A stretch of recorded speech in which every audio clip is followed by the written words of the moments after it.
the sad thing, we can hold your hand, but we can't get up. Yes, we could. We could take over and throw you off the stage and do it, but we could. So We look could at do that. We're that. live. No, but oh, are we up? We're Yeah, live. we're up. Okay, we're What are we live. talking about today? We're talking about confidence, how you get it and how you keep it, and like, I don't know, Tharpo. What if they don't like me? well, you're going to have a certain amount don't like you no matter what. So just understand that in the world, everyone's not going to like you, and you'll never be able to meet everybody on earth. And you know, you're going to have to. What I was teaching the other day about happiness, in that, you know, it's not what other people think of you, it's what you think of yourself.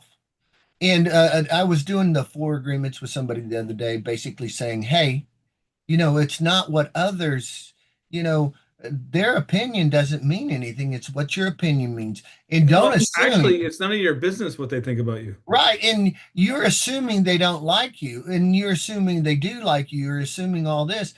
Forget the assuming. Find out, if uh, I was just saying a few seconds ago before we got online that we can't go on stage for you. We could, I mean, we could, because we've done thousands and thousands of gigs in front of people, okay? Thousands.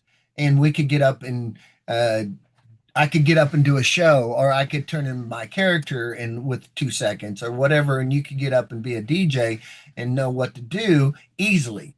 But another DJ who's just started, they're not going to have the confidence or the skills or the backing that you've done so many gigs. So when you're working on confidence in anything, you're going to have to figure out what it takes to do whatever you're working on.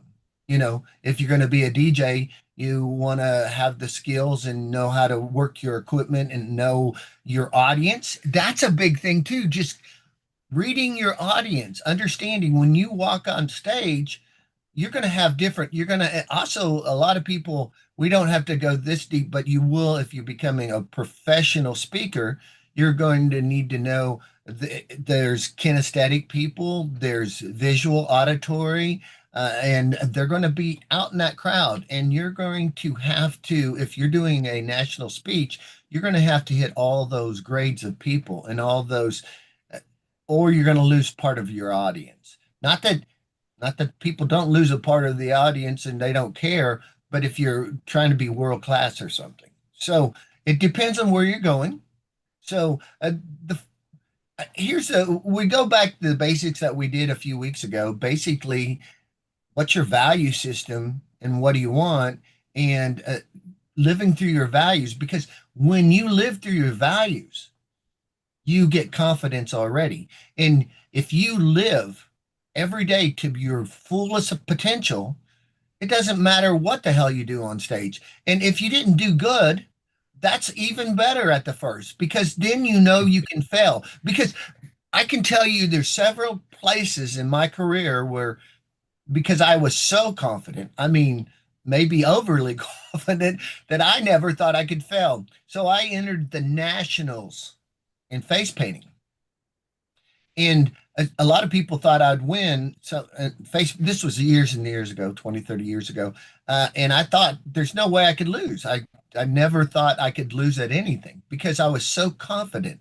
Yet when I got to the convention, I bought all new stuff, all new paints, all new brushes and everything. So I was actually working with the tools that I didn't even understand. And that's where it got me in trouble, is because I used a paint that when I put it on top and I was trying to blend it in, it destroyed everything. It was bling, what the thing I put on it, and my art piece just went to hell. And of course, I didn't do it, but I really didn't know I could fail. And when you do find that, then you go back and you say, what did I do wrong? Which what the big mistake I learned there is, uh, use the tools you have that work if you're going to go out in front of somebody. Don't just throw in every new thing that you've ever learned, because the tried and true, especially as an entertainer. When I go on stage, I know at least 25% stock because I do improv shows. I know at least 25% of my stock stuff work every time, or 90% of the time. And I can throw new stuff in because usually I'm doing a 45-minute show for family.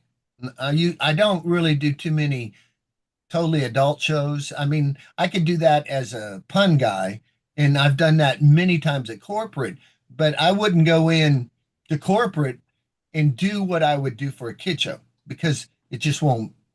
So that's why when you get in front, who's your audience? So when you're preparing for a speech, and what you want to be is prepared as much as you can for who's your audience, and same with me, who's my audience when I go in, because something that's going to make a 3-year-old happy is not going to make a 9-year-old happy.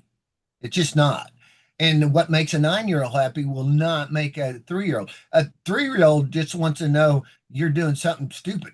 You know, if you hit yourself or drop something, they're just happy because now you're on their level. They've dropped something, they can relate to you. So that's what you do for the little tiny ones, get them relating with you, and then you have them. But the 9-year-olds want, and the 11-year-olds or the 13-year-olds, they want to impress. So that's when you pull out the knives, roll a bowl, a spinning plate, balancing water, because they want to be impressed. And I'm sure when you go as a DJ, there's going to be certain songs you're not going to play for adults unless there's kids there, like Baby Shark, do do do do do, Baby Shark. Now, if they're all adults, they're probably not going to get into that unless they're all smashed. You know, go ahead. No, I get my. basically, if you want to gain confidence within minutes, what helps me is understanding what's not giving me confidence, right? And so putting a label on something helps me to be able to put it into a box. So if you could put a label on something, and one of the most popular labels, right, could be imposter syndrome. Oh, I'm not good enough to be this. So as long as you understand what's going on, then you can place it off to the side. And then if you know what you don't like, right, then you can look at what you do like. So basically, if you want to gain confidence within minutes, there's different ways in order to do that. So one of them is thinking about attributes of somebody else that you admire. Like, oh, I like how this person does comedy. So I want to make sure that I have, a little bit of comedy when I go out and do whatever presentation that I'm doing. Because you want to live within your own light, and your own light is a mixture of all the different things that you like is what makes up you. So if you go out there and you're not refined, and maybe you're just starting out, that's fine because now you have that experience behind you in order to improve on the next time. So if you can record yourself and then be able to look at your recording, because Jeff and I we're on here doing podcasts, once a week or so, and then we can go back and look at what we were saying and say, oh yeah, can we make that better for the next time we do another podcast? Because if you're not putting yourself out there like Jeff and I do on a weekly basis, and me constantly, like, then you're not going to be able to get better. And then so if you have imposter syndrome, give yourself the who am I speech. The who am I speech goes a little bit like this. Like, who am I? I'm the guy who spent all this money taking all these classes. I'm the person that went through and did all this research and organized, whatever I had to organize in order to give this presentation. Who am I? I am the best person at this time to give this information out to the people in front of me. And whether or not they like it or not, it's okay because this is the best that I have for right now. And again, if you're giving yourself the best of what you have, then there's nothing to fall back on. There's nothing to be like, oh, what if I did something else better? We'll do it the next time. As long as you're putting your best foot forward and living in the moment, because a lot of people have this anxiety, oh, all this different things that could be going on. You could be worried about things that could never possibly happen. And what does that do? That just adds stress. You could just live in the moment. Whatever happens, happens, and then correct moving forward. And that's how you gain experience. That's how you're able to, shut off all this noise within minutes. Just close your eyes, think about yourself, giving your best possible presentation possible, and then go out there and execute it. You can also use visualization where you see yourself getting a round of applause. Or if you go up there, you can even call out, hey, look, this is my first time, so judge as you will. That just takes away the sting in the beginning. In fact, if you call up all of your insecurities in the beginning, Okay, well, what are they going to say now? Like you've already admitted to them. Can we get past that so we can get on to what we're talking about? So basically, how can you do that in minutes? Think about all the nasty things someone could say to you and be like, well, you know, they're just an ugly person. There's nothing I can do about that. I'm going this way. There's another thing you can do to prepare, maybe not in 5 minutes, but whatever you're working on to relate to whatever audience. It doesn't matter if it's, you're talking to a coworker, you're talking to anyone. What do you want to relate to them? And it's good to be prepared too. I mean, you prepare to be in front of an audience. You don't want, I mean, if you really don't know at all what the heck you're going to do, then you're not prepared. Now, you can get up and say what you just said. I have no friggin' idea what I'm doing here, yet I'm here. And here's what I'm going to do. I'm going to give you all the information I have with my heart, and I'm going to tell you what I can give you, and hopefully you'll get something out of it. Now, whatever that is, if you're a clown, I'm going to work on entertaining you the best I can with what I have. And at first, first a baby clown just has certain things, and they might know how to do a balloon, or they might know how to be stupid, or they might have funny voices, they might have funny monologues, they might have funny props. So you get more and more skill as you use them, and confidence. As soon as you do that, it doesn't matter if you fail or you succeed, you'll learn from it. If you failed, you go back and say, what could I have done better? And again, what you said, Scott, and I said earlier, is that if you put your best foot out always, no one in the world can ask, they can, but you don't have to do what everybody else says, but they really can't expect any more than your best. I mean, if you're not doing your best, then you got to look into it yourself and say, what could I do better? And that's how you become your best self, is understanding each and every day, what could I do better? When you wake up in the morning, how could I have a better day? What could I do about my show that would make it better? Which props worked? I mean, if you're doing a show like I do, I do like there's a usually about 30% stock. I know it works and I've done it thousands of times. I mean, thousands of times. And so I can always go to that. But like 25% of almost all my shows is But you just won't get basic. there unless you haven't done it thousands of Right. times. You won't get that you get more material as you go along and more confidence that you can do it. For example, last week, and I'm going to tell you, even though I've done thousands and thousands of shows, I had to do two shows last week. And in the past, it wouldn't have mattered one bit at all. It wouldn't, I would have so much confidence that I, I just throw it in and make it up when I went there. Yet, my hand, I have corporal tunnel right now, and I can hardly squeeze it. So I can hardly lift my props. Right now, I'm not even juggling knives in a show. And I probably have done almost 90% in the last 20 years doing knives in my show, because it's just it's a stock. A knife, roller bowl, spinning plate, balancing water on my head, usually my finale trick, okay? Just during like a kid show. But I couldn't do that last week. I because when I was juggling knives in my juggling room, I dropped. And you don't drop knives at a gig. You just don't do it, because then people lose confidence that they can hire you back. If you got a dangerous weapon in your hand and you can't control it, don't bring it out. I mean, seriously. So, anyway, so I did both shows without juggling the knives, and I could hardly lift my props, but nobody knew. I did. Nobody, and one was a new show that I mean, a new place I've never performed at, and they didn't know the difference, and they already said they're going to hire me next year.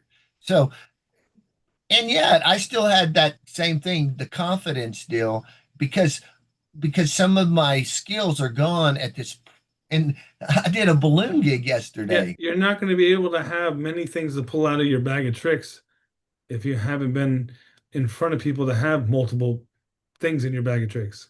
So and that's the same thing to get the confidence is you have to get the experience. But it's the same thing when we say wheels in motion, because wheels in motion, even if you go the wrong way on your path, or even in a boat or in a plane, they're never on constant. They know where they're going, but they have to veer right or left, not to hit the storm or not to hit a rock or a boulder or whatever and sink your ship.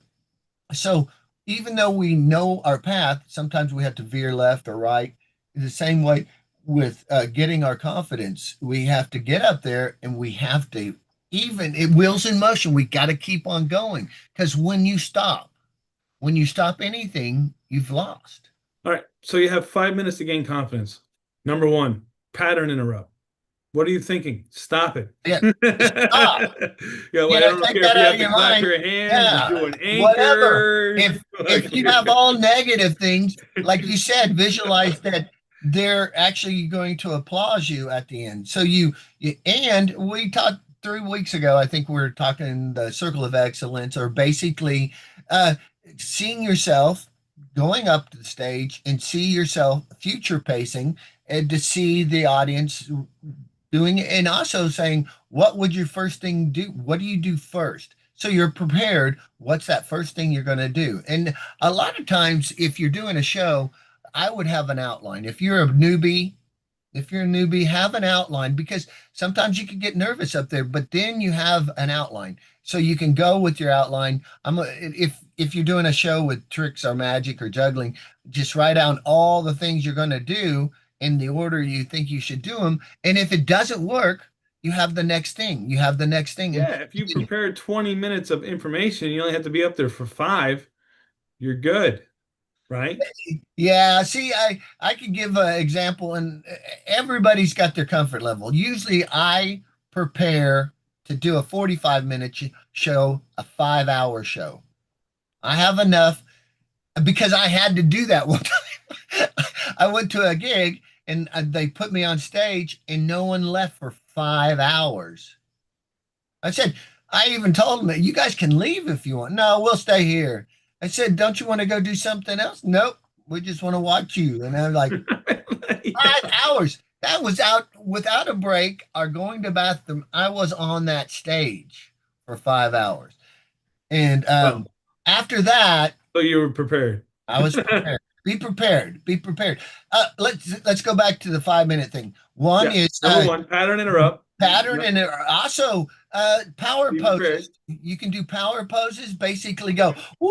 I can do it. I can do it. Because when you do that, it's been proven that if you do that 2 minutes, you get like 25% more testosterone or whatever estrogen if you're a woman, ready to go, get that power in. Endorphins. Yeah, yeah. When you change your physiology, you change the way you feel. So it's the same way if you're depressed or something, you're doing depression. But do how would like you said earlier, what you're describing is modeling. What would one of the people you admire would do? What would they do? And take on their persona for a second. And of course, be yourself too, because why be somebody else? Everybody else is taken. Be yourself. So bring Here's a yourself little in. trick I learned recently. Okay. You can ask yourself the why question. And your why question is, why am I so good? Well, there you go. Why am I so good? Did you And then know? your brain will come up with all the Exactly. reasons of why you're so good. So that's the same thing as you can do the same thing and ask yourself why you're so stupid, and it'll come up with those same things. But you can do twist it and a reframe to why, and you can do this every night too. Why am I so talented? Why am I so good? Why is life so wonderful? And it will go at night and it will say, oh, because of that. And a lot of times you'll ask yourself a question and then you'll be right in the middle of the day and it go, oh, your unconscious mind comes up with the answer that you were asking. So self-talk is going to really matter when you for confidence. If if you don't think you can do it, then you're cutting off all the the ability to do it. And you, instead of saying I can't do it, you're saying I'm working on and I'm doing everything I can each and every time to get a little bit better, because that's what we do is we just become the better self we can each and every day. And when we do that, we get more confidence. And the power poses is quick to get you there. You know, the other one is modeling somebody else to get up there. Uh, Anchoring all the there's best times you've anchoring, had. yeah, anchoring all the good times or any time you've been in and seen, or if you've never done it, you can see somebody else who's done it and see how the the audience reacted to them and just sort of step into their Just shoes. remember one thing. All the things you've experienced in this world are just relative to you, right? So some things may seem like they're the biggest things in the world, but yet don't mean anything to somebody else. So if you're afraid of going on stage because of whatever reason, maybe it's the biggest thing in the world to you, and other people look at you like, "Oh yeah, you did really good, for your first time, or 10th time, or maybe you're too hard on yourself, right? Like when you want to treat yourself like your own best friend, like if you don't go out there, you're not going to gain any experience. So how is that moving forward, right? Like how is that making you any better? How is that getting you to your goal, right? So you can think about all these different things, and then maybe write out all the things that you want to think about, and maybe even have a totem, like how some people have like a rabbit's foot. You could have that, or maybe there was one time you played baseball and you were really good at it, or whatever the story is, right? You could just have like a piece of a base in your pocket, right? Or maybe a loved one gave you something, you could just have that in your pocket, and every time you need to pull up courage, or whatever you need to do, you can just have that to remind you of all the different times that you've been through in order to go through whatever you have to go Right. through So coming up. what he's explaining here is anchoring into a object, that confidence in everything. You can go back with that like rabbit's foot and remember a time that you were confident, even if it wasn't on stage. Did you ever do anything that you were proud of? Did you ever have a when your parents were proud of you, your teacher was proud of you, you did something that was extraordinary, you won a trophy, you any of those things can help you with your confidence going back and finding the things in your life that actually worked out the way you wanted them to. So now you have all those powered into your, if let's just say rabbit's foot. So that's anchored in there and you can grab it for that. It's the same as circle of X's and basically anchoring anything. You could do it with your finger, whatever. But what we're working on here is getting Triggering good things, triggering the right. good. Yeah, And if finding your mind is filled with good things, guess what it doesn't have room for? what you're filling your thoughts with too, because we get 60 to 80,000 thoughts a day. What are you thinking? And so what we work on is get away from that negative thinking, because humans are biased basically to the negative. So we, in the past, you know, caveman time, we had to worry about a lion coming Saber-toothed out and lion's gonna get me. but now, you know, you can think of the crowd as your friend. And I love that you brought up what I bring up all the time is be your own best friend. Kind of mentor yourself like you would mentor somebody else. What would you say to a friend who's going to get back on stage? Because you're going to have it now as being your own best friend, you're going to push yourself hard enough that you get your stuff done, yet you never push yourself so hard that you lose your best friend. So there's a little up and down there, but when you start doing that and you become your own best friend. Now, some people say, "Oh, you're so whatever." And I was explaining to somebody what I was teaching the other day was you got to save yourself first. You have to live first. You look after your own stuff. Whatever it's going to take to get on stage how you want to be, you do that. You can't worry about everybody else. Save yourself first and then save everybody around you you can. Okay. But always look after number one in that sense that you keep yourself where you need to be to do the best you can be, yet you're not neglecting everybody else or being mean to them. You're okay to be number one. And I'm not going to the as far as going to be a narcissist who's going to say, I'm better than everybody else, and I deserve it all, and you don't deserve anything. Yet you can say, I deserve as much as anyone else. And you So could go out in that stage and be the best you can. If you do that, you don't have to live in regret. See, that's the thing that comes up is regret.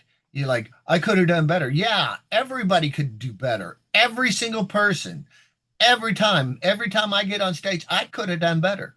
Every time you get on stage, you could have done better. Yet, like I was saying, I could have done better the other day, but hardly any better than what I was doing because I was really working on being the best I could be at those shows. And nobody knew the difference. They still love me. And yet, I knew the difference. So I know that it, to prepare. So I'm going to do a show tomorrow. So I'm going to go prepare and take half those props out that I brought last time because I brought way too many for the time. Because, you know, you don't always have to set up for a 5 hour show for a 45-minute show. Okay. Yet you want some backup things just in case something doesn't work, especially. I was right in the middle of the tried to the knife roll bolo or the roll bolo everything, but my hand wasn't moving right. So I juggled. I spin a plate in my mouth, balanced water on my head, but I didn't do it on the roller bubble. But they didn't know the difference because they never seen me before. But I knew the difference because uh, knife roller ball spinning plate to me is so easy. It's baby. But a lot of people can't do it. I mean, we Scott and I talked about that before. A computer guy tells me that you should know how to do all the stuff on a computer, and I say, well, here, well, you should be able to juggle knives on a roller ball, spinning a plate in your mouth, balancing water on your head right now. Go ahead. Eh, But it's not that easy if you haven't learned it. So again, actually, again, to get more confidence is to also be prepared. I mean, right offhand, that's going to give you more confidence because you know you have something to give the people in front of you, whatever that is. Now, and the way to lose confidence is have nothing to give to anybody and walk in front of the stage doing nothing, but you'll learn from it. I only have like one closing note or one realization or one thing that I've seen, right? So if you're the type of person that doesn't have a lot of confidence, be wary or be mindful of somebody who is a toxic narcissist. They will see that you don't have a lot of confidence. They will come by you and then make you feel comfortable or make you feel better, right? And they're only doing that to see what they can get out of you. And if you in a conversation with a narcissist and you don't have a lot of confidence, and then you're around this person and they keep, boosting you up, and the only way you have this feeling of being boosted up is only when you're around them, and then ask yourself if they're, trying to take advantage of you and then take it from there. But I've seen this is a common a common thing that I've seen within my industry is that a narcissist will go ahead and find somebody who may be good at what they do, and if they're not confident, they'll go ahead and give them false confidence, and then say something along the lines of, "Oh, so glad you're only here for my guidance," and then now you're in debt to me. So, but if somebody who has a lot of confidence will just understand that they don't need to be taken advantage of. And then when it does come time for you to, I don't know, master public speaking or whatever it is that you want to do, just make sure you set down boundaries, understand that you are who you are. And if you don't feel comfortable doing something, maybe public speaking isn't for you, but yet if that's where you need to go in order to get to your next stage, then take the proper, steps to make that happen for yourself. And just be wary that the people around you, if you're not aware of what a narcissist is, that they could be around you, and that tendencies, right? If you're not confident, you probably have one of those around you because those are the ones narcissists will prey on, right? Someone who's not confident. So just keep that in mind, and that'll be my closing statements. There you go. And again, just do the best you can. And when you get on that stage or whatever you're going to do, and you be the best you can, don't be so hard if whatever comes out, if it comes out, pat yourself on the back that you did it. Yeah, If you do not do it, if you don't take that step to go towards what you want, you'll never get there. It just won't happen. So, what are you going to do today to make it better when you get on that stage or whatever you're doing? And Be, even the experience of yeah. being used by a narcissist can be beneficial Well, we learn because from you'll everything. because you'll So, learn from it. so we can reframe, and this is one of the biggest things again in life is you can reframe any what it means to you because no one's you and nobody can be you and you're the only one you. So be yourself and go do the best you can be in but and move forward to whatever you're looking for, whatever your goal is. And then later on, go back to some of our things and go look for a well-formed outcome. And then the same thing you can use, apply everything for more confidence with a well-formed outcome. Why do you want this? What will it do for you? Do you have the resources? Are you ready? If not, do you need to go get new resources? Do you know exactly where are you going and why do you want what you want? And why do you want to get up on that stage? What will that do for you? What do you want to give your audience? What do you want to what are you saying here? And who would want to hear it?